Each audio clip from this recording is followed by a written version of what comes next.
한국수력원자력 중심 컨소시엄이 체결하려던 26조 원 규모 두코바니 신규 원전 건설 계약에 제동이 걸렸습니다.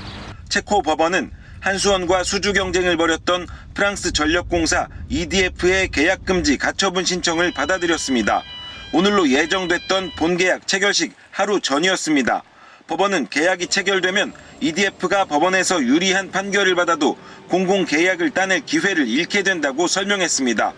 앞서 EDF는 한수원이 우선협상 대상자로 지정됐을 때 체코의 공정경쟁감독기구에 이의를 제기했습니다. 이 이의 신청이 지난달 최종 기각됐는데 EDF가 이에 불복해 행정소송을 제기했고 이 소송 결과가 나올 때까지 최종 계약을 금지한다는 결정이 어제 나온 겁니다. 이에 오늘 열릴 예정이던 계약 체결식은 무산됐습니다. 이 같은 법적 리스크를 전혀 예상치 못했던 정부는 당혹스러운 모습입니다. 당장 계약식 참석을 위해 출국했던 안덕근 산업부 장관과 이철규 국회 산자중기위 위원장 등 대규모 대표단은 체코까지 헛걸음을 하게 됐습니다. 계약 당사자인 한수원 측은 체코 법원의 결정을 존중하고 관련 법규를 준수할 거라면서도 체코 신규 원전 입찰 과정은 공정하고 투명하며 합법적으로 진행됐다고 강조했습니다. 아울러 지속적으로 입찰 결과를 훼손하려는 프랑스 전력공사의 시도가 유감스럽다면서 체코 측과 적극 협력해 대응할 계획이라고 밝혔습니다. KBS 뉴스 정재우입니다. 한국 수력원자력이 중심이 된 팀 코리아가 체코 두코바니에 신규 원전 2기를 짓는 사업을 수주했습니다. 26조 원 규모입니다. 2022년 한국과 프랑스, 미국 이렇게 3파전으로 시작된 치열한 수주 경쟁 끝에 거둔 3년여 만의 결실입니다.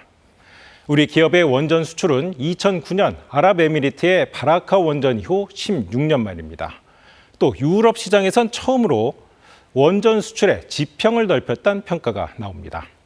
하지만 수익성 확보 문제 등 과제도 있습니다. 박경준 기자입니다. 체코 총리가 내각회의 직후 한국과의 신규 원전 계약 체결 소식을 알렸습니다. 7.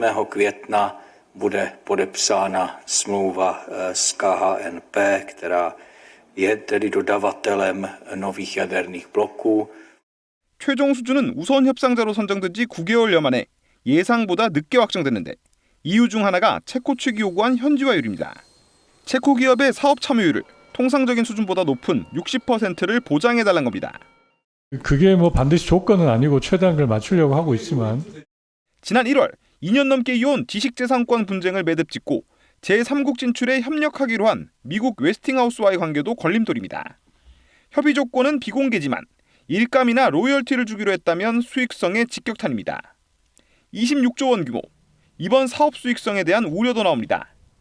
최초 수출 원전인 UAE 바라카 원전은 공기 연장 등으로 기대했던 10% 이익률에 미치지 못했습니다. 다만 이번 원전 수주로 팀 코리아가 체코의 추후 건설 예정인 테멜린 원전을 비롯한 유럽 등 해외 진출에 발판을 확보했다는 평가도 있습니다. 미국이나 유럽은 훨씬 더 많은 규제와 법령이 있고 안전성도 더 높은 것을 요구하고 있는 것이기 때문에 진출의 장벽이 많았는데 그것을 다 극복했다라고. 이번에 수주한 두코바니 원전은 설비 용량이 1000메가와트급인 한국형 모델입니다. 계약 체결식은 7일 열리고 시험 가동은 2036년이 목표입니다. KBS 뉴스 박경준입니다.